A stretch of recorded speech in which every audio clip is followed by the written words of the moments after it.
उस अल्लाह का निजाम कितना मजबूत होगा। अल्लाह के प्यारे नबी फरमाते हैं, तिरमिजी की रिवायत है, ला तज़ूलु कदमा इब्ने आदम मिन इंदि रब्बिही यौमल क़ियामा। इंसान क़यामत के दिन अपनी जगह से हिल नहीं पाएगा जब तक 5 सवालों का जवाब न दे दे। पहला सवाल, अन उम्रिही फीमा अफ़ना, मेरे बंदे तूने अपनी जिंदगी को कहां गुजारा। दूसरा सवाल, व अन शबाबिही फीमा अबला, तूने अपनी जवानी को कहां गुजारा। तीसरा सवाल, वो अन मालिही मिन ऐन इक्तसबहु, तूने माल कहां से कमाया, तेरी आमदनी का जरिया क्या था, तेरी इनकम का जरिया क्या था। व फीमा अनफका, और चौथा सवाल, तूने माल कहां पर खर्च किया, कहां पर लुटाया। और पांचवा सवाल, व माज़ा अमिला फीमा अलिमा, तूने जो इल्म हासिल किया उस इल्म के ऊपर तूने अमल कितना किया।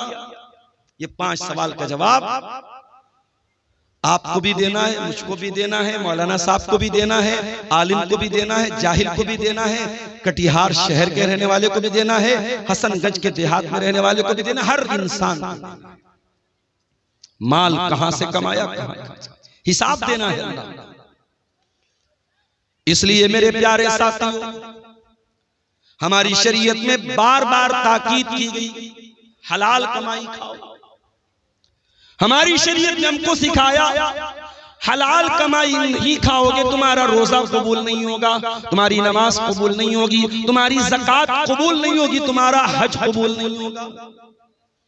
आइए वो हदीस भी आपको सुना देता हूं, सही मुस्लिम की रिवायत है। अल्लाह के प्यारे नबी फरमाते हैं, इन्नल्लाह तय्यिबुन ला यक़बलु इल्ला तय्यिबा, अल्लाह ताला पाक है और पाक ही को कबूल करता है। अल्लाह ताला नापाक चीज को कबूल नहीं करता है। तुम चोरी करो, तुम डाका डालो और गरीबों की मदद करते रहो, मदरसों की मदद करते रहो, मस्जिद की मदद करते रहो, अल्लाह को ऐसे चंदे की जरूरत नहीं, अल्लाह को ऐसे सदके की जरूरत नहीं। इन्नल्लाह तय्यिबुन ला यक़बलु इल्ला तय्यिबा, अल्लाह पाक है और पाक को ही कबूल करता है। उसके बाद अल्लाह के नबी फरमाते हैं कि अल्लाह ताला ने कुरान में ईमान वालों को हुक्म दिया, सूरह बकरा के अंदर, या अय्युहल्लज़ीना आमनू कुलू कुलू मिम्मा फिल अर्ज़ि हलालन तय्यिबा, ऐ ईमान वालो जमीन में जो हलाल चीजें उसको खाओ। वश्कुरू लिल्लाहि इन कुंतुम इय्याहु ताबुदून, और अल्लाह का शुक्रिया अदा करो अगर तुम अल्लाह की इबादत करते हो। ईमान वालों को हलाल कमाई खाने का हुक्म दिया। और कुरान के 18वें पारे में अल्लाह ने अपने रसूलों से फरमाया, या अय्युहर रसूलु कुलू मिनत तय्यिबाति वअमलू सालिहा, ऐ मेरे रसूलो तुम नेक अमल करो और हलाल रोजी खाओ। पता ये चला कि जब तक हलाल रोजी नहीं खाओगे तुम्हारा अमल नेक नहीं हो सकता, तुम्हारे नेक अमल की कोई वैल्यू अल्लाह ताला क्या नहीं है। उसके बाद अल्लाह के नबी ने एक मिसाल दी। आपने फरमाया, एक आदमी बहुत लंबा सफर करके आता है, अशासा, उसके बाल बिल्कुल मैले कुचैले हो जाते हैं। हम लोग भी सफर करते हैं, सफर बता देता है कि इंसान सफर से। रात में पटना में मैं शाम को 6 बजे पटना में था और रात 12 बजे किशनगंज में था। 100-120 की स्पीड से गाड़ी चल रही है, कार से आदमी आ रहा, आराम से आ रहा है, मगर पहुंचने के बाद इंसान की बॉडी बता देती है सफर करके। अल्लाह के नबी फरमाते, इतना लंबा सफर करके आया है, आशासा, बाल परागंदाएं अगबरा, उसके कपड़े मैले कुचैले, उसके कपड़े देख करके पता चल रहा है बड़ा लंबा सफर करके आया है। यमुद्दु यदैहि, और अपने हाथों को उठा करके अल्लाह से दुआ करता है। देखो, जब बंदा हाथ उठा के दुआ करता है तो अल्लाह ताला दुआ कबूल करता है। अब यहीं से ये मसला भी नोट कर लो कि दुआ के लिए हाथ उठाना ये दुआ के आदाब में से। अब बाज लोग कहते हैं साहब नमाज के बाद हाथ उठा के दुआ कर सकते हैं कि नहीं? अगर इंडिविजुअली कर रहे हो, अलग अलग कर रहे हो, कर सकते हो, लेकिन अगर इज्तिमाई हो रही है तब ये बिदअत है, इसकी गुंजाइश नहीं। आदमी अपने तौर पर अल्लाह से कुछ मांग रहा है, कोई मसला नहीं, मांग सकता है भाई। जरूरी तो नहीं कि नमाज में मैंने सब मांगा। मेरा बच्चा बीमार है, नमाज मैंने पढ़ ली, अब मैं हाथ उठा के दुआ करूं, अल्लाह मेरे बच्चे को शिफा दे। कारोबार को लेके परेशान हूं, दुकान अच्छी नहीं चल रही है, रोजी रोटी अच्छी नहीं चल रही है, नमाज पढ़ लिया, तस्बीहात पढ़ ली, दुआएं पढ़ ली, अस्कार पढ़ लिया, अब हाथ उठा के दुआ कर रहा हूं, अल्लाह मेरी दुकान को तू चला दे, मेरी रोजी को कुशादा कर। कोई हर्ज की बात नहीं, हाथ उठा के दुआ कभी भी कर सकते हैं, कोई हर्ज की बात नहीं। बल्कि हाथ उठा के जब बंदा दुआ करता है, अल्लाह के प्यारे नबी फरमाते हैं इन्नल्लाह हय्युन करीमुन, अल्लाह ताला हया वाला है, अल्लाह ताला करम वाला है। जब बंदा अल्लाह की बारगाह में हाथ उठा के दुआ करता है तो अल्लाह ताला को हया आती है कि बंदे को खाली हाथ कैसे लौटाए। अल्लाह बंदे को खाली हाथ नहीं लौटाता। दुआ के लिए हाथ उठाना ये दुआ के आदाब में से है। अल्लाह के रसूल कह रहे लंबा सफर करके आया है, बाल मैले कुचैले, कपड़े गंदे, और हाथ उठा के दुआ कर रहा है और कहता या रब्बी ऐ मेरे रब, या रब्बी ऐ मेरे रब। अल्लाह को रब कह के दुआ कर रहा है। ये भी मसला याद रखो, जब अल्लाह को रब कह के दुआ मांगी जाए तो दुआ जल्दी कबूल होती है। एक तो मुसाफिर है, मुसाफिर की दुआ जल्दी कबूल होती है। लंबा सफर करके आया है, मुसाफिर है, कपड़े मैले कुचैले हैं, हाथ उठा के दुआ कर रहा है, अल्लाह को रब कह के दुआ कर रहा है। यानी कबूलियत के कई असबाब और कबूलियत की कई चीजें इकट्ठा हो गई हैं। लेकिन अल्लाह के नबी फरमाते हैं व मतअमुहु हराम व मशरबुहु हराम व मलबसुहु हराम व गुज़िया बिल हराम फअन्ना युस्तजाबु लिज़ालिक। ऐ मेरे सहाबा, उसका खाना हराम कमाई का, उसका पानी हराम कमाई का, उसका कपड़ा हराम कमाई का, उसकी परवरिश हराम कमाई की। फअन्ना युस्तजाबु लिज़ालिक। ऐसे इंसान की दुआ कैसे कबूल होगी? हराम खाने वाले की दुआ कबूल नहीं होगी मेरे भाई। रोते रहे हम। आसाम से आए हैं मुनव्वर हुसैन, आसामी से। पूछा मैंने वहां के हालात, बयान नहीं कर सकता क्या हालात। जुल्म की बहुत सारी दास्तानें शायद हम तक और आप तक पहुंचती भी नहीं है। जिनको कलम लिख नहीं सकते, जबानें बयान नहीं कर सकती, वो जुल्म आज हो रहा। फलस्तीन के शहर गाजा में क्या हुआ? छोटे छोटे बच्चों के कैसे चिथड़े बने, और यहां इमाम हरम दुआ कर रहे हैं। रमजान में रो रो के दुआएं हो रही हैं, इंडिया के चप्पे चप्पे में दुआएं हो रही हैं। ये दुआएं क्यों कबूल नहीं हुई? क्योंकि हमने ये देखना बंद कर दिया कि हमारी कमाई हलाल है क्या। अल्लाह के नबी के एक सहाबी हैं, नाम नोट कर लो, साद बिन अबी वक्कास। अभी पूछो, इतना बड़ा मजमा है, अब्दुल गफ्फार साहब आपकी हर तकरीर सुनता हूं, आपके साथ सेल्फी लेने का बड़ा शौक है,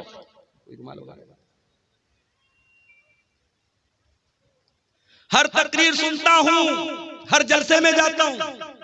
अभी पूछ लूं कि वो 10 सहाबा कौन है जिनका नाम लेकर के अल्लाह के रसूल ने जन्नती कहा है, तो मुट्ठी भर लोग होंगे जो सही बता पाएंगे, जबकि बच्चे बच्चे को पता होना चाहिए।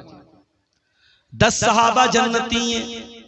4 सहाबा तो वो हैं जिनको हम खुलफाए राशिदीन कहते हैं, अबू बकर, उमर, उस्मान, अली। ये तो 4 हैं ही। उसके अलावा कौन है? हजरत साद बिन अबी वक्कास, हजरत सईद बिन जैद, हजरत तलहा, हजरत जुबैर, हजरत अब्दुर्रहमान बिन औफ और हजरत अबू उबैदा बिन जर्राह। ये टोटल 10 सहाबा हैं जिनका नाम लेकर के अल्लाह के नबी ने जन्नती कहा है। उन 10 में से एक सहाबी हैं हजरत साद बिन अबी वक्कास। ये रिश्ते में अल्लाह के रसूल के मामू लगते थे। एक जंग में ये तीर चला रहे थे तो अल्लाह के नबी कह रहे थे, मामू जान, मेरे माँ बाप आप पर फिदा हुआ, आप तीर चलाए। इतनी मोहब्बत करते थे अल्लाह के नबी से। साद बिन अबी वक्कास ये बहुत मुस्तजाबुद दावत थे। ये जो दुआ करते थे इनकी दुआ फौरन कबूल हो जाती थी। इनसे किसी ने पूछा कि ऐसा साद बिन अबी वक्कास क्या बात है, आप जो भी दुआ करते हैं आपकी दुआ फौरन कबूल हो जाती है, इसका राज क्या है, इसका सीक्रेट क्या है, इसका रहस्य क्या है, क्यों आपकी दुआएं जल्दी कबूल हो जाती हैं? हजरत साद बिन अबी वक्कास कहते हैं मा रफ़अतु लुक़मतन इला फमी, जब भी मैं अपने मुंह की तरफ कोई लुक़मा उठाता हूँ इल्ला व अना आलिमुन, मुझे पता होता है मिन ऐना मजीउहा व मिन ऐना ज़हबत, वो लुक़मा कहाँ से आया है और कहाँ जाएगा, उसकी आमदनी क्या थी, वो कहाँ से वो लुक़मा आया था, मुझे सब पता है, A to Z मुझे पता है, इसलिए मैं हर लुक़मे की जानकारी के बाद खाता हूँ। अल्लाह, ये थे सहाबा जो एक लुकमा भी अगर मुंह में डालते थे तो इस बात की परवाह करते थे मैं हलाल तरीके से खा रहा हूं या हराम तरीके से खा रहा हूं।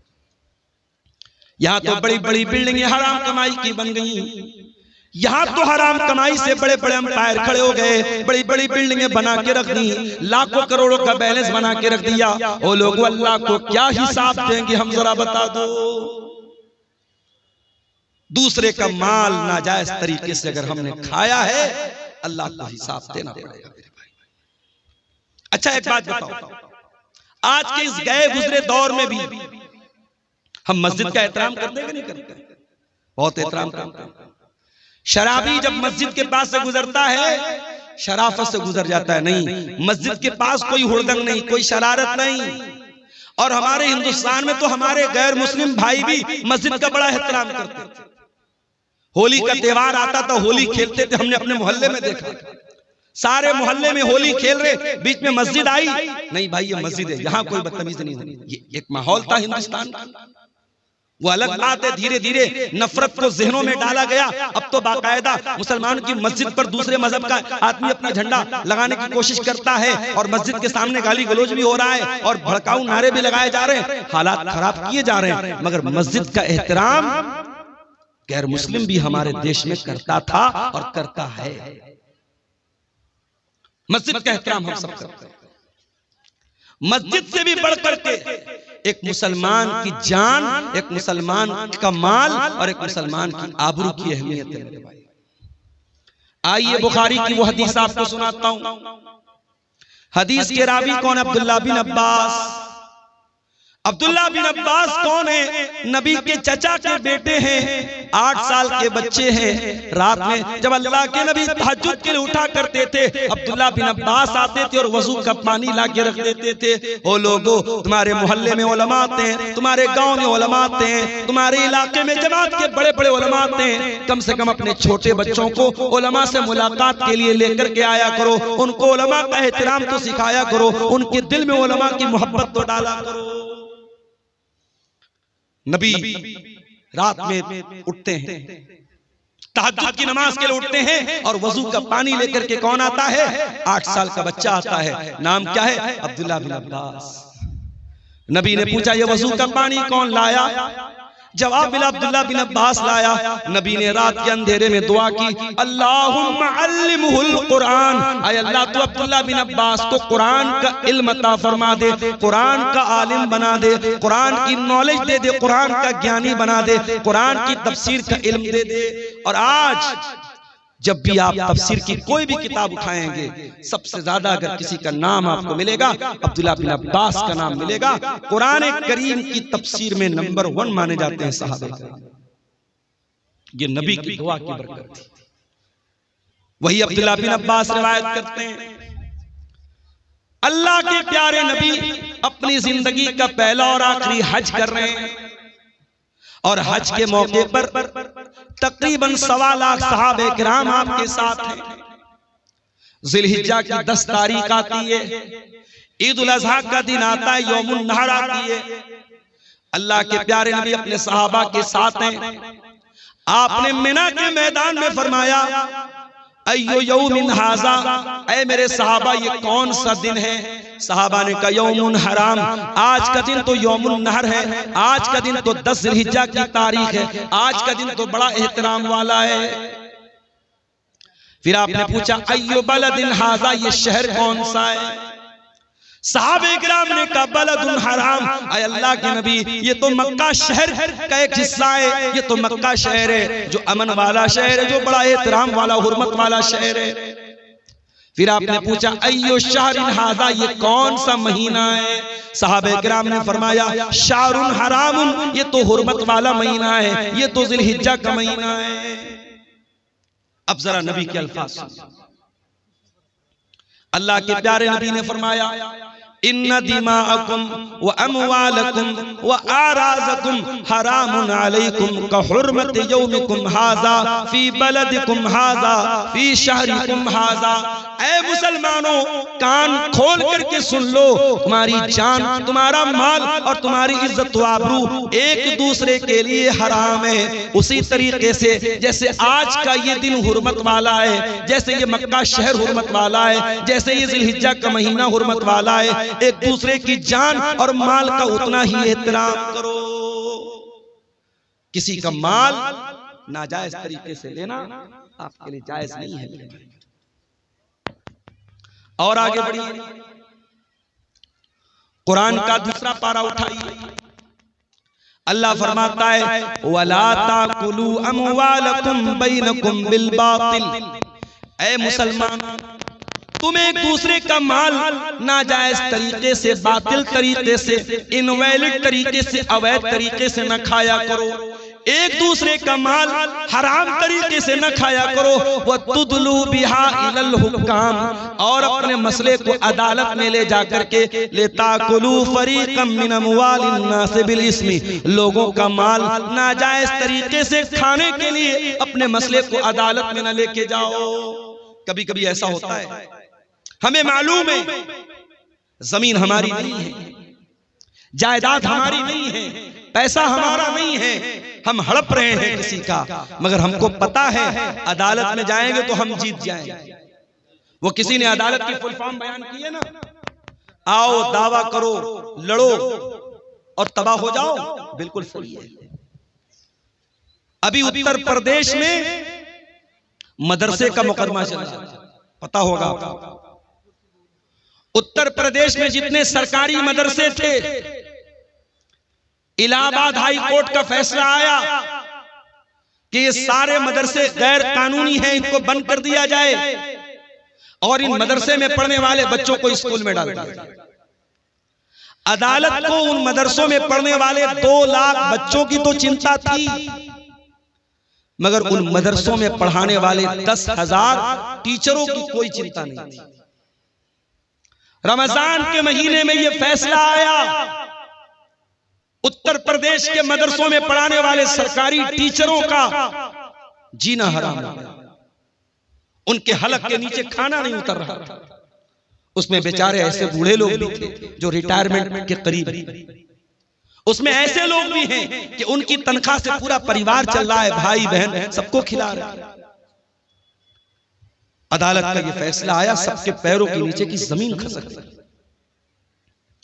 बहरहाल वहां टीचरों की ऑर्गेनाइजेशन है, उसने इस मसले को सुप्रीम कोर्ट में लेकर के गए और सुप्रीम कोर्ट के बड़े महंगे वकीलों, उसमें चिदंबरम जी जो हमारे देश के पहले मिनिस्टर रह चुके हैं, उनका भी नाम है, और भी कई बड़े बड़े जो एडवोकेट है, वकील हैं, जिनकी एक एक दिन की फीस 10-10 लाख 20-20 लाख रुपया फीस है।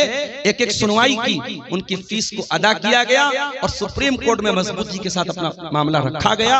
और अभी 2 दिन पहले सुप्रीम कोर्ट का फैसला आया। सुप्रीम कोर्ट ने कहा नहीं, ये मदरसे गैर कानूनी नहीं है, मदरसे को बरकरार रखा जाए, मदरसों को बंद न किया जाए। बताना ये चाहता हूं कि सुप्रीम कोर्ट में एक केस लड़ने के लिए एक वकील को जो फीस देने की जरूरत पड़ती है, गरीब आदमी नहीं दे सकता। एक एक दिन की फीस 20-20, 25-25 लाख रुपया है, कोई नहीं दे सकता। अब कुरान की जरा इस आयत पर गौर करो। अल्लाह कह रहा है, वला ताकुलू अमवालकुम बैनकुम बिल बातिल, एक दूसरे का माल नाजायज तरीके से मत खाओ। वतुदलू बिहा इलल हुक्काम, और अपने मसले को अदालत में न लेकर के जाओ। लिताकुलू फरीकम मिन अमवालिन नास बिल इस्मी, हो सकता है कि तुम गलत हो, लेकिन जज और वकील के साथ सेटिंग करके तुम गलत को सही करवा दो। हो सकता है गलत सबूत पेश कर दो, हो सकता है गलत गवाह पेश कर दो। लोगों का माल नाजायज तरीके से खाने के लिए अपने मसले को अदालत में न लेकर के जाओ।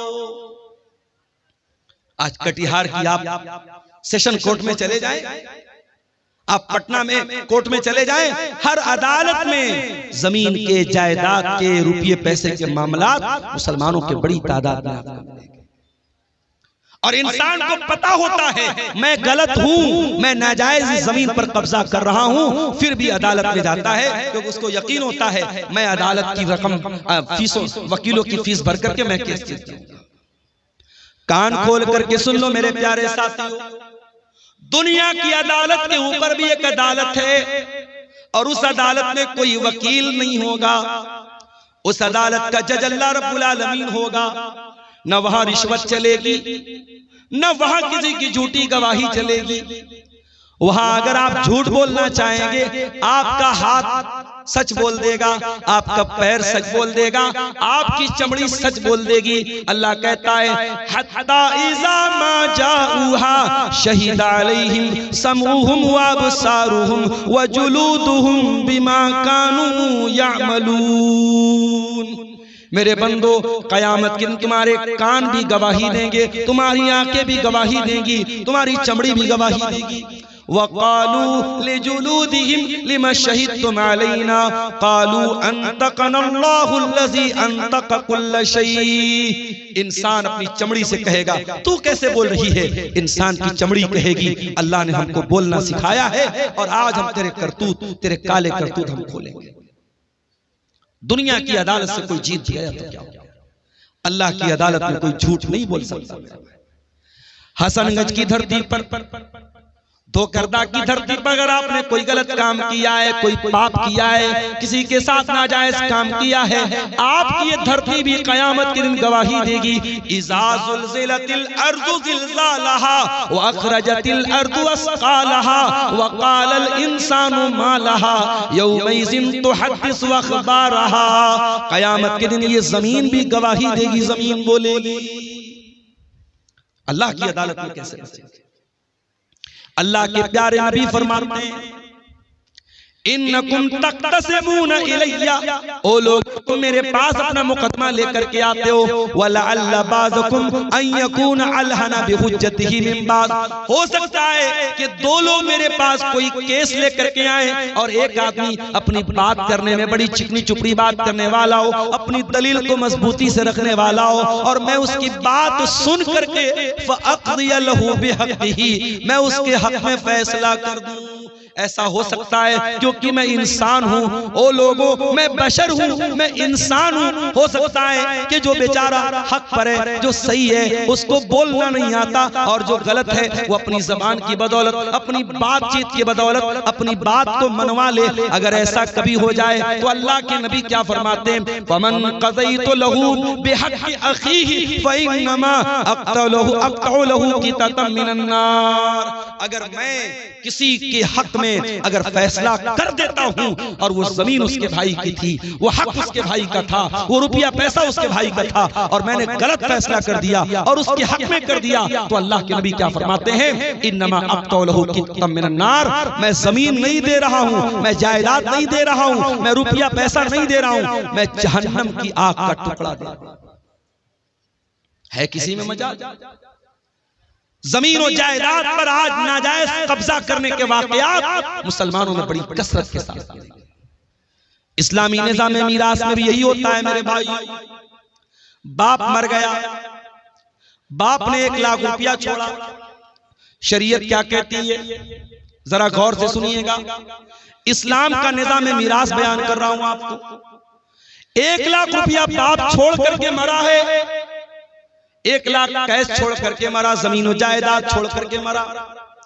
अब शरीयत क्या कहती है कि सबसे पहले मरने वाले की रकम से उसकी तजहीज़ और तकफीन की जाएगी, उसको दफनाया जाएगा, उसको कफनाया जाएगा, उसकी कब्र को खोदने पर, उसके कफन के कपड़े पर और उसकी कब्र पर जो खर्चा आएगा उसके पैसे से अदा किया जाए। अगर कोई रिश्तेदार खड़ा हो जाए अच्छी बात है, अगर कोई खड़ा नहीं होता तो मरने वाले के पैसे से उसको अदा किया जाए। दूसरा काम, कफन दफन हो गया, मुर्दे को दफना भी दिया गया। अब दूसरा काम क्या करना है, अगर मरने वाले के ऊपर कोई कर्जा था, उस कर्जे को उसके पैसे से अदा किया जाएगा, उसके तरके से अदा किया जाएगा। कर्जा भी अदा हो गया, अब तीसरा काम ये देखा जाएगा कि मरने वाले ने किसी को वसीयत तो नहीं की है, और वसीयत किसको बोलते हैं ये समझ लो।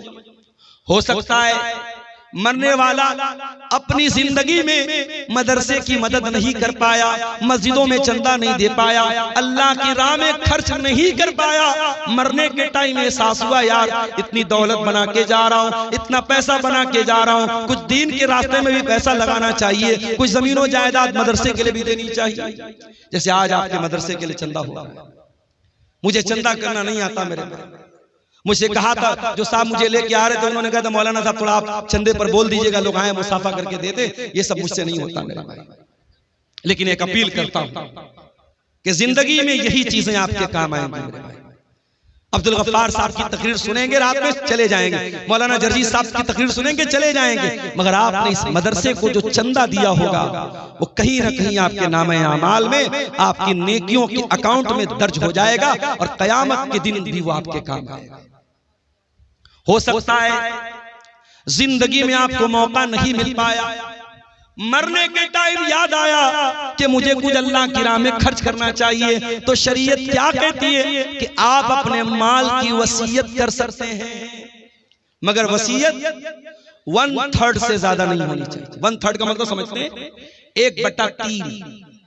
अगर मरने वाला 3 लाख रुपया छोड़ के गया है तो किसी मस्जिद में, किसी मदरसे में, किसी यतीम को, किसी गरीब को, या किसी ऐसे रिश्तेदार को जो उसका वारिस नहीं है, वारिस को वसीयत नहीं कर सकता। अपने बेटे को वसीयत करके जाए, बेटे को इतना दे दो, बेटी को इतना दे दो, उसका कोई एतबार नहीं। वारिस को वसीयत, बेटा तो वारिस है, बेटी तो वारिस है, बाप तो वारिस है, वारिस को वसीयत नहीं करेगा। वारिस के अलावा कोई रिश्तेदार है, मान लो किसी बच्चे को आपने गोद ले लिया, किसी बच्चे को आपने पाल लिया, परवरिश कर ली, अब जाहिर है आपने परवरिश तो की है, मगर वो आपका सगा बेटा नहीं है, तो आपकी जायदाद का वारिस नहीं।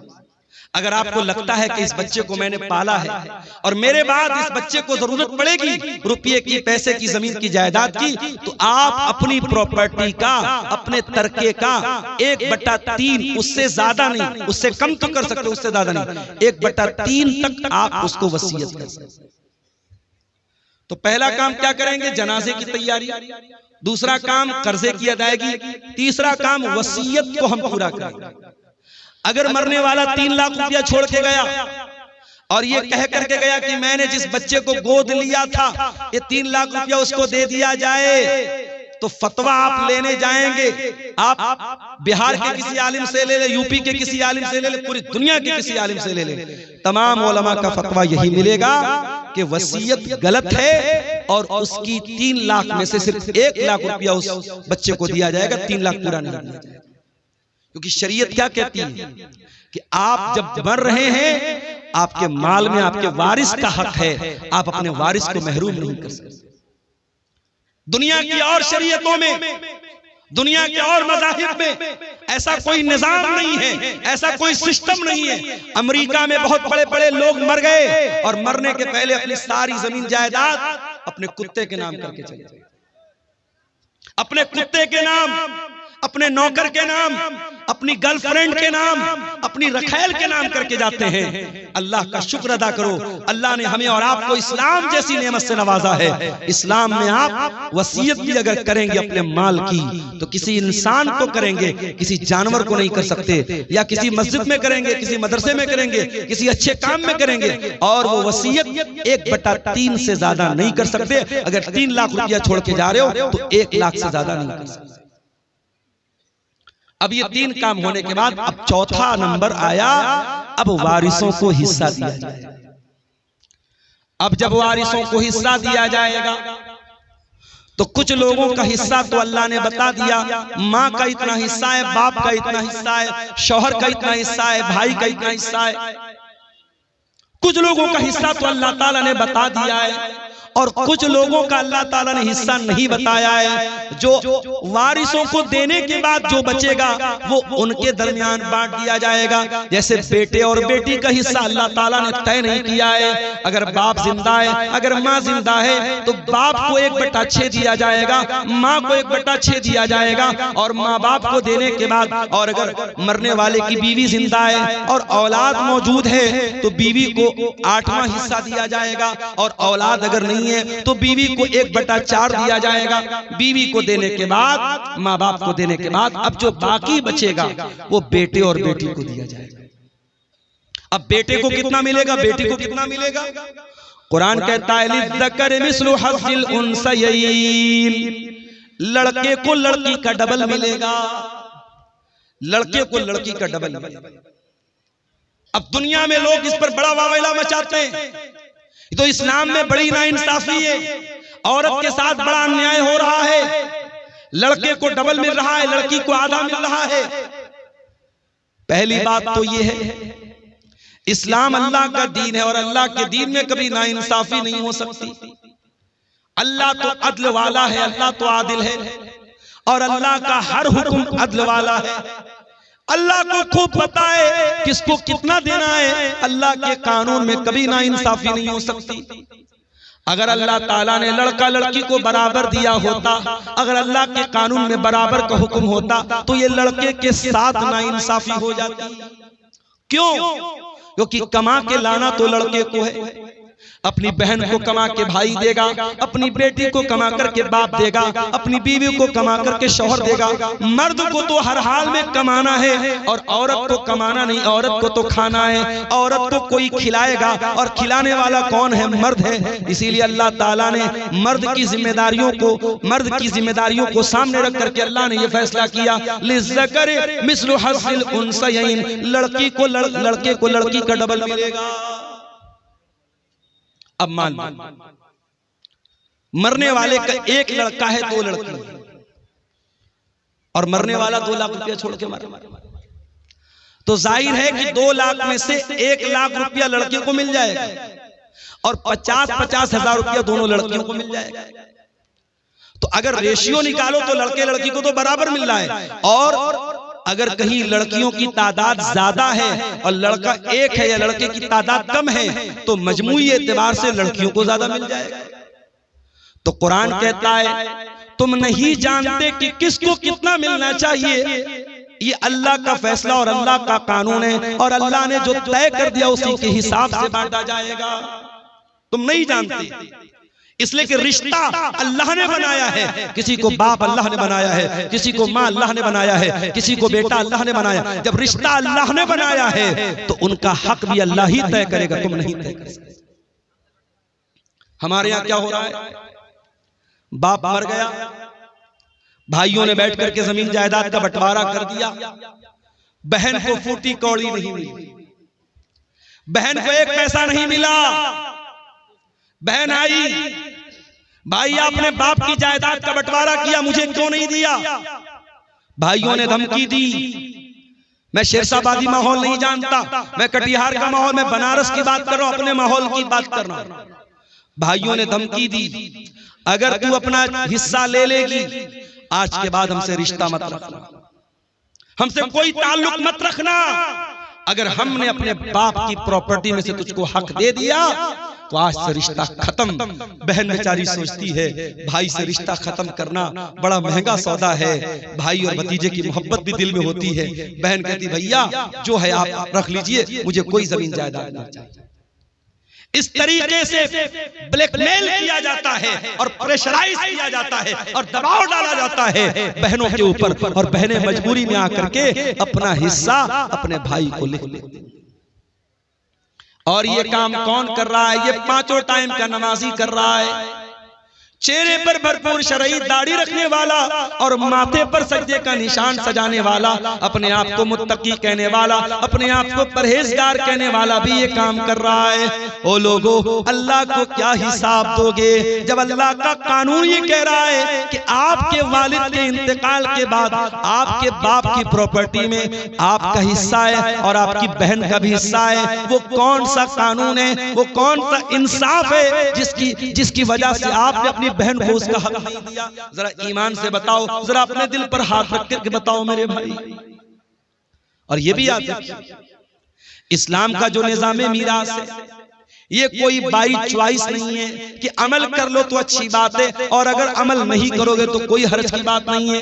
अल्लाह ने जब मीरास का कानून बयान किया तो क्या फरमाया? तिल्का हुदूदुल्लाह, ऐ मेरे बंदो, ये अल्लाह ताला का बनाया हुआ कानून है। वमन युतिल्लाह व रसूलहु युदखिलहु जन्नातिन तजरी मिन तातिहल अनहारु खालिदीन फीहा अबदा। जो अल्लाह की बात मानेगा, जो रसूल की बात मानेगा, जो अल्लाह के कानून पर चलेगा, अल्लाह उसको जन्नत में डालेगा जहां जन्नत में हमेशा हमेशा रहेगा। वज़ालिकल फौजुल अज़ीम, और ये बहुत बड़ी कामयाबी है। वमन यासिल्लाह व रसूलहु व यतअद्दा हुदूदहु, और जो अल्लाह की नाफरमानी करेगा, जो रसूल की नाफरमानी करेगा, जो अल्लाह के कानून को तोड़ेगा, जो अल्लाह के निजाम मीरास को नहीं मानेगा, जो अल्लाह के बनाए हुए कानून के मुताबिक अपनी बहन बेटी को हिस्सा नहीं देगा, अल्लाह क्या फरमाता है? युदखिलहु नारन खालिदन फीहा, अल्लाह उसको जहन्नम के अंदर डालेगा और जहन्नम में बहुत लंबे टाइम तक वो रहेगा। वलहु अज़ाबुम मुहीन, और उसको जलील करने वाला अज़ाब दिया जाएगा। जहन्नम की आग, मेरे भाई हम सोच भी नहीं सकते। कोई ये ना सोचे अरे हम तो तौहीद वाले हैं, हम जहन्नम में जाएंगे, कुछ दिन तक जहन्नम में रहेंगे फिर निकल जाएंगे। कोई ये ना सोचे। जहन्नम की आग हम एक सेकंड के लिए बर्दाश्त नहीं कर सकते, इसलिए कि जहन्नम की आग तो बड़ी खतरनाक होगी। अल्लाह फरमाता है कुल्लमा नज़िजत जुलूदुहुम बद्दलनाहुम जुलूदन गैरहा लियज़ूक़ुल अज़ाब। जब जहन्नम की आग में तुम्हारी चमड़ी जल जाएगी, हम दूसरी चमड़ी चढ़ा देंगे, हम बार बार जलने की तकलीफ जहन्नमियों को देंगे। अगर जहन्नम के अजाब को सहन कर सकते हो, अगर जहन्नम के अजाब को बर्दाश्त कर सकते हो, तो अपनी बहन और बेटी का हक मार लो, और अगर बर्दाश्त नहीं कर सकते तो जाओ माफी मांगो और अपनी बहन और बेटी को उसका हक दे दो। एक और तरीका चल रहा है हरामखोरी का, और मुसलमानों में ज्यादा पाया जा रहा है। जमीन मेरी है और मेरी जमीन के बगल में उसके मेरे पड़ोसी की जमीन है। मैं धोखे से क्या करता हूं, अपने पड़ोसी की जमीन का 1 फीट हिस्सा अपनी जमीन में शामिल कर ले रहा हूं। मैं मिसाल दे रहा हूं, अपने पड़ोसी की, अपने रिश्तेदार की जमीन पर नाजायज कब्जा करने के लिए जमीन पर बनी हुई बाउंड्री को मिटा देना, निशान को मिटा देना, या जमीनों जायदाद के कागज में हेर फेर कर लेना। मेरे प्यारे साथियों, अगर ये काम आप करते हैं तो कान खोल करके सुन लीजिए। अल्लाह के नबी फरमाते हैं लानल्लाहु मन गय्यरा मनारल अर्जी, जो जमीन के निशान को बदल दे, जो जायदाद को हड़पने के लिए, जमीन को हड़पने के लिए जमीन के निशानात को बदल दे, उसके ऊपर अल्लाह की लानत बरसती है। अगर अल्लाह की लानत कि हम हकदार बनना चाहते हैं तो ये काम कर सकते हैं, वरना मेरे प्यारे साथियों ये बहुत ही खतरनाक काम। और आगे बढ़िए, अल्लाह के नबी फरमाते हैं इन्ना रिजालन यतखव्वज़ून फी मिन मालिल्लाह, कुछ लोग अल्लाह ताला के माल में नाजायज कब्जा करते हैं, दूसरों का माल नाजायज तरीके से खाते हैं। ऐसे लोगों का अंजाम क्या होगा? फरमाया ऐसे लोगों को अल्लाह ताला जहन्नम की आग में फेंक देगा। जहन्नम की आग में हराम खाने वालों को अल्लाह ताला डाल देगा। आप में से बहुत सारे लोगों ने हज उमरा भी किया होगा। सऊदी अरब के अंदर दाखिल होते ही इंडिया का रुपया काम करना बंद कर देता है, बांग्लादेश का टका काम करना बंद कर देता है, अमेरिका का डॉलर काम करना बंद कर देता है। सऊदी में आप गए तो आप सऊदी रियाल चाहिए। एक मर्तबा मैं गया उमरा के सफर, मैं यहां से रियाल लेके गया, इत्तेफाक से मेरी फ्लाइट डायरेक्ट नहीं थी, तो दुबई के एयरपोर्ट पर फ्लाइट चेंज करनी थी मुझे। अब दुबई के एयरपोर्ट पर सामान, भूख लग रही थी, कुछ खाना था, तो वो रियाल भी लेने को तैयार नहीं है। उसने कहा कि हमें दुबई का पैसा चाहिए, जो यूनाइटेड अरब एमिरेट का जो वो दिरहम होता है, हमको वो चाहिए, हमको यहाँ सऊदी का रियाल नहीं चाहिए। मेरे पास रियाल था, मैं इंडिया से रियाल बना के लेके गया। हर देश की अपनी एक करेंसी है। अमेरिका के लोग इंडिया में आते हैं, डॉलर को रुपये में बदल के एक्सचेंज करके तब आते हैं। इंडिया का आदमी सऊदी जाता है, अपने रुपये को रियाल में चेंज करता है। हर देश की अपनी एक करेंसी होती है मेरे भाई। एक बात बताऊं आपको, कयामत के दिन करेंसी कौन सी चलेगी? किसी का माल हड़प लिया किसी ने, 1 लाख रुपया किसी का नाजायज कब्जा कर लिया। अब कयामत के दिन जिसका पैसा उसने मारा है, जिसका हक मारा है, उसने अल्लाह की अदालत में कहा, अल्लाह इसने मेरा 1 लाख रुपया नाजायज तरीके से लिया है। अल्लाह के नबी फरमाते हैं कयामत के दिन रुपया तो नहीं चलेगा, पैसा तो नहीं चलेगा, दिरहम तो नहीं चलेगा, दीनार तो नहीं चलेगा। कयामत के दिन कौन सी करेंसी चलेगी? जरा गौर से सुनना कटिहार के लोगों, हसनगंज के लोगों, जरा गौर से सुनना कि कयामत के दिन कौन सी करेंसी चलेगी। अल्लाह के प्यारे नबी फरमाते हैं अपने सहाबा से, ऐ मेरे सहाबा ये बताओ कि सबसे गरीब आदमी कौन है, सबसे कल्लाश आदमी, सबसे निर्धन आदमी, सबसे पुअर आदमी कौन है, सबसे गरीब आदमी कौन है? सहाबा ने कहा अल्लाह के नबी जिसके पास दिरहम ना हो, दीनार ना हो, रुपया ना हो, पैसा ना हो, सबसे बड़ा गरीब वही है। आपने फरमाया मेरी उम्मत के अंदर सबसे बड़ा गरीब वो होगा जो कयामत के दिन रोजा लेकर के आएगा, नमाज लेकर के आएगा, सदका खैरात लेकर के आएगा, ज़कात लेकर के आएगा, मगर किसी को गाली दी होगी, किसी को बुरा भला कहा होगा, किसी का माल हड़पा होगा, किसी पर झूठा इल्जाम लगाया होगा, उसकी नेकियां उन हकदारों को बांट दी जाएंगी। जिसका हक आपने मारा है, आपका रोजा लेके चला गया, आपकी नमाज लेके चला गया, आपका सदका खैरात लेके चला गया, आपका हज और उम्रा लेके चला गया। और अल्लाह के नबी फरमाते हैं फ़इन फ़नियत हसनातुहु, अगर उसकी नेकियां खत्म हो जाएंगी और फिर भी कुछ हकदार लोग लाइन में खड़े होंगे, अल्लाह ताला उन हकदारों के गुनाह इसके ऊपर लाद देगा। अल्लाह, हम लोग तो बड़ा खुश है साहब, हमने तो बड़ा दान दिया है मदरसों में, बड़ा जलसों में दान दिया है, बड़ा हज और उम्रा किया है। कयामत के दिन अगर हुकूकुल इबाद में कोताही की है, अगर किसी का हक मारा है, कयामत के दिन ये दान, ये चंदा, ये रुपया, ये पैसा जो अल्लाह की राह में हमने दिया है, सब बर्बाद हो जाएगा अगर हमने हुकूकुल इबाद में कोताही की। मेरे प्यारे साथियों, अल्लाह के प्यारे नबी फरमाते हैं अगर उसकी नेकियां खत्म हो जाएंगी और फिर भी हकदार लाइन में लगे हैं, अल्लाह ताला उन हकदारों के गुनाह इसके ऊपर ला देगा। जो इंसान दुनिया से नमाज लेकर के आया था, रोजा लेकर के आया था, ज़कात लेकर के आया था, हज लेकर के आया था, अब उसके ऊपर गुनाह लादे जा रहे हैं, बिल्कुल गुनाहों से भर जाएगा। सुम्मा तुरिहा फिन्नार, फिर उसको जहन्नम के अंदर फेंक दिया जाएगा। इतना खतरनाक मामला है मेरे भाई। इसलिए वरासत के मामलात में अल्लाह से डरो मेरे भाई। और कभी गौर करो, जिस बहन का हक मार रहे हो, जिस भतीजे का हक मार रहे हो, उसके बाप के मरने के बाद वो यतीम है, और यतीम का माल अगर नाजायज तरीके से कोई खाता है, उसकी बड़ी खतरनाक वईद है। अल्लाह के प्यारे नबी अल्लाह ताला कुरान में फरमाता है इन्नल्लज़ीना याकुलून अमवालल यतामा ज़ुल्मन इन्नमा याकुलून फी बुतूनिहिम नारा। जो लोग यतीम का माल नाजायज तरीके से खाते हैं, हराम तरीके से खाते हैं, एक तो हलाल तरीका है। अगर किसी यतीम की परवरिश आप कर रहे हैं और आप पैसे वाले नहीं हैं, आप उसकी परवरिश कर रहे हैं और उस परवरिश के बदले में उस यतीम का जो माल है उसमें से अपने हक भर का पैसा आप ले रहे हैं, तो उसकी गुंजाइश मौजूद है। लेकिन अगर नाजायज तरीके से यतीम का माल कोई खा रहा है, इन्नल्लज़ीना याकुलून अमवालल यतामा ज़ुल्मा, जो यतीम का माल नाजायज तरीके से खा रहा है, इन्नमा याकुलून फी बुतूनिहिम नारा, वो अपने पेट में जहन्नम की आग भर रहा है, अपने पेट में जहन्नम की आग भर रहा है। यतीम इस लायक नहीं है कि उसके ऊपर जुल्म किया जाए। बड़ा बेरहम है वो इंसान, बड़ा जानवर है वो इंसान जो किसी यतीम के हक को दबाए, जो किसी यतीम को मारे, जो किसी यतीम पर जुल्म करे।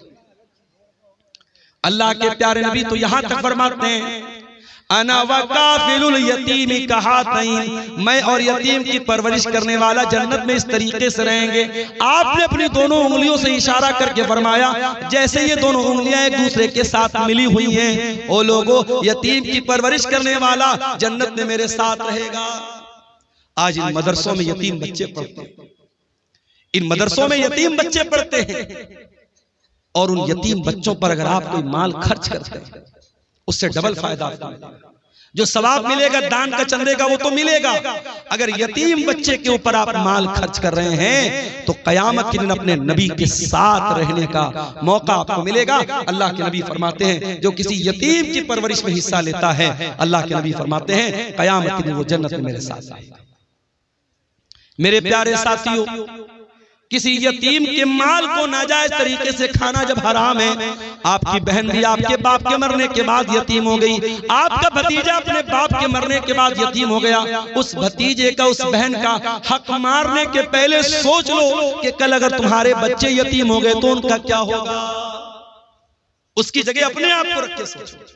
तुम्हारा इंतकाल हो जाए और तुम्हारे बच्चों के साथ कोई ना इंसाफी करे, तुम्हारे बच्चों का कोई हक मार ले, तो सोचो तुम्हें कैसा लगेगा। उसकी जगह अपने आप को रख के सोचो और किसी यतीम के माल को हड़पने की कोशिश। मेरे प्यारे साथियों, दुनिया में अगर किसी का हक हमने मारा होगा, कयामत के दिन हमको उसका बदला देना पड़ेगा। अल्लाह के प्यारे नबी फरमाते हैं लतुअद्दुन्नल हुकूक इला अहलिहा, तुम दुनिया में लोगों का हक दे दो वरना कयामत के दिन तुमको देना पड़ेगा। हत्ता युकाद लिशातिल जलहाई मिनशातिल करना, कयामत के दिन अगर सींग वाली बकरी ने बगैर सींग वाली बकरी को मारा है तो उस बकरी से भी किसास लिया जाएगा, उस बकरी से भी बदला लिया जाएगा, जानवरों से भी हिसाब लिया जाएगा। अगर जानवरों से किसास लिया जाएगा तो हम और आप तो इंसान हैं मेरे भाइयों, हमें और आपको भी हिसाब देना पड़ेगा। इसलिए मेरे प्यारे साथियों, कुरान का 30वां पारा खोलो, अल्लाह फरमाता है वताकुलूनत तुरास अकलन लम्मा वतुहिब्बूनल माल हुब्बन जम्मा। ओ लोगो, तुम वरासत को डकार जाते हो, तुम मीरास को खा जाते हो और तुम माल से बहुत ज्यादा मोहब्बत करते हो। कल्ला इज़ा दुक्कतिल अर्ज़ु दक्कन दक्का वजा रब्बुका वल मलकु सफ़्फ़न सफ़्फ़ा वजीअ यौमइज़िन बिजहन्नम। ओ लोगो, जरा उस दिन को याद करो जिस दिन जमीन को टुकड़े टुकड़े कर दिया जाएगा, जमीन को रेजा रेजा कर दिया जाएगा और अल्लाह ताला अपने बंदों का फैसला करने के लिए आएगा और फरिश्ते भी लाइन लगा करके खड़े होंगे और जहन्नम को भी उस दिन लाया जाएगा। यौमइज़िन यतज़क्करुल इंसानु मा सा, और कयामत के दिन इंसान याद करेगा उसने दुनिया में क्या क्या किया है। जितने लोगों ने जमीनों को हड़पाए, जायदादों को हड़पाए, लोगों का हक मारा है, कोई एक आदमी बता दो जो मरने के बाद अपनी जमीन को लेकर के गया हो, अपनी जायदाद को लेकर के गया हो, अपने रुपये पैसे को लेकर के गया हो, सब ठाठ पड़ा रह जाएगा जब लाद चलेगा बंजारा। सब यही छोड़ के जाना है मेरे प्यारे भाइयों, इसी कब्र की 2 गज जमीन में हमको दफन हो जाना है। दुनिया की चंद रोजा जिंदगी के लिए अपनी आखिरत को दांव पे न लगाओ, अपनी आखिरत को खतरे में न डालो मेरे भाइयों। लोगों का हक दुनिया में दे दिया करो। अल्लाह के प्यारे नबी ने इतनी खतरनाक वईद फरमाई। आपने फरमाया अपने इंतकाल के कुछ पहले आपने फरमाया अस्सलाता सलाता वमा मलकत ईमानुकुम। ओ लोगों, तुम नमाज की पाबंदी करना और अपने गुलामों और अपने लौंडियों के साथ तुम अच्छा सलूक करना, उनके साथ हक तलफी मत करना। इस्लाम वो दीन है कि समाज का वो तबका जो मजदूरों का तबका है, जो गुलामों का तबका है, जो लौंडियों का तबका है, जिसको दुनिया में हकीर माना जाता है, अल्लाह के प्यारे नबी अपने इंतकाल के पहले दुनिया को वसीयत करके जा रहे हैं, उस गुलाम और लौंडी का भी हक आपको नहीं माना। हजरत अबू ज़र ग़िफ़ारी ने अपने गुलाम को बुरा भला कह दिया, उसकी माँ का नाम लेके कुछ आर दिला दी, कुछ बुरा भला कह दिया। अल्लाह के प्यारे नबी को बहुत गुस्सा आया। आपने फरमाया, ऐ अबू ज़र, आज तुमने इतना खतरनाक काम किया है कि ये तो दौरे जाहिलियत का काम है। ये तो वो इंसान ये काम करेगा जिसके अंदर दौरे जाहिलियत का कोई हिस्सा रह गया हो। आपने कहा कि ये नौकर चाकर, ये काम करने वाले, ये भी तुम्हारे भाई हैं। जो खाओ उनको खिलाओ, जो पहनो उनको पहनाओ। इस्लाम तो वो मजहब है जो गुलामों का, नौकरों का भी हक हमें बताता है। दुनिया में लोग मजदूर दिवस मनाते हैं, बड़ी बड़ी तंजीमें बनी हैं, एसोसिएशन बनी है मजदूरों के हुकूक के लिए। 1400 साल पहले मोहम्मद अकरम सल्लल्लाहु अलैहि वसल्लम ने मजदूरों के हक की लड़ाई लड़ी है। मजदूरों को उनका हक दिया है आपने। अल्लाह के प्यारे नबी फरमाते हैं, आतुल अजीर हक़्क़हु क़ब्ल अन यजिफ़ अरक़हु, मजदूर का पसीना सूखने के पहले उसकी मजदूरी दे दो। मेरे प्यारे साथियों, इस्लाम तो वो प्यारा दीन है जो हर हकदार को उसका हक टाइम पर देने की तालीम देता है। इसलिए अगर किसी के बाप का इंतकाल हो चुका है तो देर न करे, अपने भाइयों को इकट्ठा करे, बहनों को इकट्ठा करे, मुफ्ती साहब को बुला ले। बाप जो जमीन छोड़ के गए, जो जायदाद छोड़ के गए, जो सोना चांदी छोड़ के गए, जो खेत खलियान छोड़ के गए, सबका कैलकुलेशन करके हिसाब कर ले और जिसका जो हक है वो उसको दे दे। मेरे भाई, दुनिया में चंद दिनों की परेशानी सह लो, ये इससे बेहतर है कि हमें आखिरत में अल्लाह के अजाब को सहना पड़े। और ये भी याद रखो, अगर हराम की जमीन में, हराम की जायदाद में अपने बच्चों को रख के पाल रहे हो, अपने बच्चों को भी जहन्नम की आग का हकदार बना। हम ये समझ रहे हैं साहब हम हराम का पैसा कमा रहे हैं, हमारे घर में पैसा आ रहा है, हमारे बच्चे चैन की जिंदगी गुजार रहे हैं, हमारी फैमिली चैन की जिंदगी गुजार। गलत है ये। अगर पैसा हराम का आ रहा है और आपके बच्चे ऐश कर रहे हैं, आपकी बीवी ऐश कर रही है, वो हराम की कमाई आपके घर की बरकत को खत्म कर रही है। अल्लाह के प्यारे नबी फरमाते हैं, जो जिस्म हराम कमाई से परवरिश पाता है फन्नारु औला बिही, वो जिस्म जहन्नम की आग में जलेगा। क्या हम चाहेंगे हमारे बच्चे जहन्नम की आग में जले? हम कभी नहीं चाहेंगे। ये चंद सवालात आए हैं, देख लेते हैं इसको। और आखिर में बार बार पीछे से डिमांड आ रही है, आप लोग बड़ी तादाद में मौजूद हैं और आपको बताने की जरूरत नहीं जलसे का मकसद क्या है। और मेरे भाइयों ने मुझे बताया इदारा काफी कर्जे में चल रहा है, उसकी जो बिल्डिंग वगैरह बनी है उस पर काफी कर्जा है। आप हजरात मेरी तकरीर के आखिर में जो भी ताउन है, आप जो भी दान कर सकते हैं, ताउन कर सकते हैं, यहाँ आके देते जाइएगा। इंशाअल्लाह उस पर बेहतरीन अजर अल्लाह ताला आपको देगा। और मैं सबके लिए इज्तिमाई तौर पर एक दुआ कर दूंगा। सऊदी अरब के साथ ईद और बकरीद की नमाज पढ़ना कैसा है? कुछ उलमा इसको जायज ठहराते हैं, साथ ही सऊदी अरब के साथ जज़ाकल्लाह खैर। देखिए किसी भाई ने ताउन पेश किया है, अल्लाह इनके ताउन को कबूल करे। मेरे भाइयों, हम अपने इंडिया में, अपनी कंट्री में नमाज कैसे पढ़ते हैं? क्या सऊदी के हिसाब से पढ़ते हैं? नहीं, हम यहाँ के हिसाब से नमाज पढ़ते हैं। सऊदी अरब में हमसे 2.5 घंटे का फर्क है। हम ऐशा की नमाज के बाद आराम से बिस्तर पे सोने जाते हैं, टीवी चालू करते पता लगा सऊदी अरब में ऐशा की अज़ान अब शुरू हो रही है। तो टाइम का फर्क है। वैसे ही चांद का भी फर्क है। चांद हमारे मुल्क में कभी और नजर आता है, सऊदी अरब में कभी और नजर आता है। और इस मसले में अगरचे कुछ उलमा का ये कहना है कि सारी दुनिया में एक चांद होना चाहिए, मगर आपके झारखंड के बहुत बड़े आलिम दीन इंतकाल कर गए, अल्लाह गरीब के रहमत करे, अल्लामा अब्दुल अजीज हक्कानी साहब रहमतुल्लाह अलैह। मैंने उनका मजमून पढ़ा था, बड़ी तफसील से उन्होंने लिखा था और उन्होंने दलाइल से साबित किया था। और मरकजी जमीयत अहले हदीस से उनका वो मजमून छपा था कि हर इलाके के लोगों की अपनी रूयत है, हर शहर के लोगों की अपनी रूयत है। वो अपना चांद देख करके रोजा रखेंगे, अपना चांद देख करके ईद मनाएंगे। ये पूरे हिंदुस्तान में, पूरी दुनिया में एक चांद मनाना ये दलील के एतबार से मजबूत बात नहीं है और ना प्रैक्टिकली ऐसा मुमकिन है।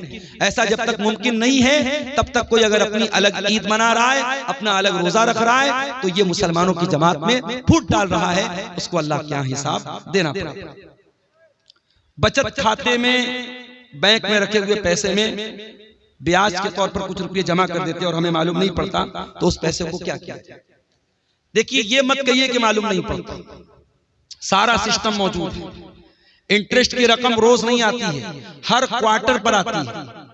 हर क्वार्टर का मतलब हर 3 महीने पर आपके बैंक में पैसा इंटरेस्ट का आता है। आप अपनी पासबुक पे अगर एंट्री कराएंगे, पासबुक पे लिख के आ जाएगा इंटरेस्ट का इतना पैसा है। आपको कुछ नहीं करना है, आप हर क्वार्टर पर अपने बैंक का स्टेटमेंट निकलवाइए और इंटरेस्ट की रकम निकाल करके वो रकम किसी गरीब को दे दीजिए, बस। वो आपके ऊपर इस्तेमाल नहीं होनी चाहिए, अपनी जात पर इस्तेमाल नहीं करना है, बैंक में रखना नहीं है, उसको निकाल के खर्च कर देना है। किसी भी कोई दवा इलाज के लिए जरूरत हो उसको दे दीजिए, किसी भी गरीब आदमी को जिसको जरूरतमंद है उसको, मुसलमान को भी दे सकते हैं, गैर मुस्लिम को भी दे सकते हैं, कोई हर्ज की बात इंशाअल्लाह नहीं है। नहीं, अजर की नीयत से नहीं, उस पर कोई अजर व सवाब की नीयत नहीं करना है, वो कोई दान नहीं है। वो पैसा आप इसलिए गरीब को दे रहे हैं कि पैसा इस्तेमाल हो जाए, बस। उसको अपने ऊपर इस्तेमाल नहीं कर सकते आप, लेकिन गरीब को दे देंगे वो इस्तेमाल कर सकता है। सवाब आपको नहीं मिलेगा, ना सवाब की नीयत आपको करना है। कुछ लोग 50% या 60% में चंदा करते हैं, वो कैसा है? देखिए शरीयत में ज़कात की रकम के जो मसारिफ बयान किए गए, कुरान में अल्लाह ने सूरह तौबा में बयान किए, उसमें ज़कात वसूलने वाले को भी ज़कात की रकम में से देने का हुक्म, वल आमिलीना अलैहा।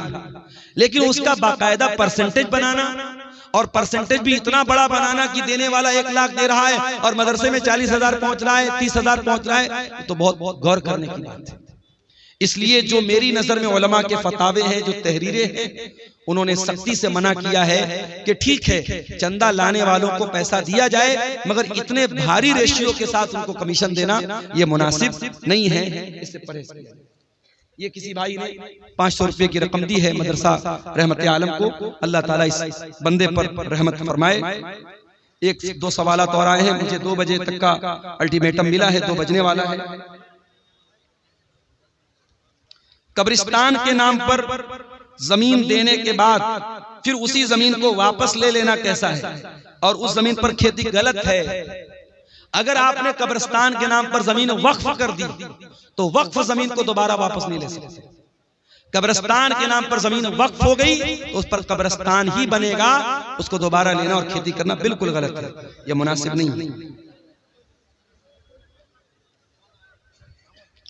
मेरी सगी बहन की शादी जिस लड़का से हुई, उस लड़का की सगी बहन से क्या मैं शादी कर सकता हूं नगद मेहर के साथ? 10 साल हो गया है मेरी बहन की शादी होने का, अब मैं अपने बहनोई की बहन से शादी करना चाहता हूं, तो क्या कर सकता हूं? बिल्कुल कर सकता हूं। देखिए शरीयत में जो मना है उसको बोलते हैं निकाह शिगार। उसकी शक्ल क्या होती है कि महर के बजाय ये तय कर दिया जाए कि मैं आपकी बहन से शादी कर लूं, आप मेरी बहन से शादी कर। अगर महर के बजाय ये अदला बदली वाली शादी की जाए तो गलत है।